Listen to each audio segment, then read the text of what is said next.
Hello আম্মা, কি হয়েছে কো? বিয়া তো দিয়ে দিছে, কোনো কাম তো দিয়েছে না। শাশুড়ি কাছে আটা গুল বানাবেন, কি করাম?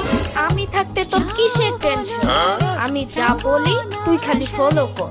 আচ্ছা আচ্ছা, তো প্রথমে আটা দে। কই দিয়াম? তোর মাথায় দে। আটা কই দিবি সেটাও জানিস না না? এখন পানি দে। হাত দিয়া দেখ শক্ত হয়েছে না নরম? লেটকা লাগতেছে তো। তাইলে শুকনো একটু আটা দে। এখন দেখ শক্ত না নরম? কেমন একটু শক্ত হয়েছে। তাইলে একটু পানি দে। আর শোন, পানি গ্লাস দিয়া দিস না, হাত দিয়া দে। এখন দেখ ঠিক আছে কিনা? হ্যাঁ ঠিক আছে। ঠিক আছে, এখন সবটি আর একসাথে জড়ো কর। আর হন, একটা ছবি তুললে আমারে পাঠা, দেখি কেমন আটা বানাইছস। আচ্ছা, সুন্দর আছে। तो खींच मेरी फोटो, तो खींच मेरी আমার